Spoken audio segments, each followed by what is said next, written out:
Ces événements ont plongé Paris sous les eaux. C'est le scénario du pire tant redouté par les pouvoirs publics. Paris et sa région, les pieds dans l'eau, des centaines de milliers de Franciliens inondés et paniqués, et toute l'île de France paralysée. Ce qui relève encore de la fiction pourrait devenir un jour réalité. Et c'est pour éviter cette catastrophe que la structure Epicène sensibilise le grand public au risque d'inondation en Île-de-France. Ce jour-là, les participants doivent collaborer pour résoudre en moins d'une heure un escape game. Il vous reste quoi comme truc possible? E, H et G. Leur mission du jour, échapper ensemble à la crue centenale de 2072. C'était assez amusant, c'était assez stressant aussi, avec le temps qui défile, la lumière qui s'éteint régulièrement.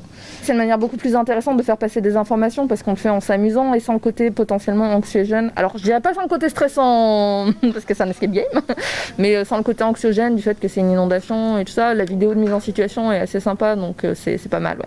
Que faire avant, pendant et après une crue dans une région où plus d'1 sondé sur 3 pense ne pas être exposé au risque d'inondation? Epicène se donne pour objectif de former des acteurs locaux, charge à eux ensuite de diffuser les bonnes pratiques.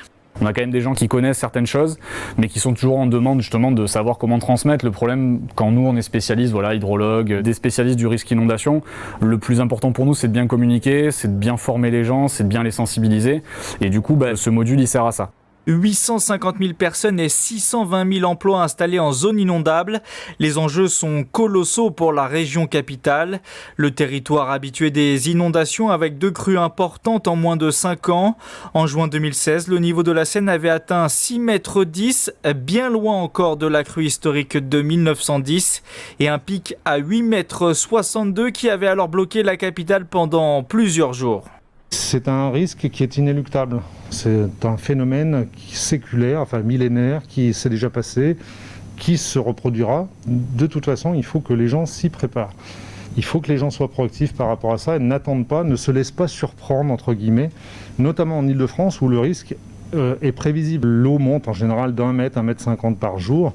Donc on a à peu près en général 2 à 3 jours pour se préparer. Selon une récente étude internationale, une crue égale à celle de 1910 pourrait produire jusqu'à 30 milliards d'euros de dégâts et sinistrer jusqu'à 5 millions de Franciliens.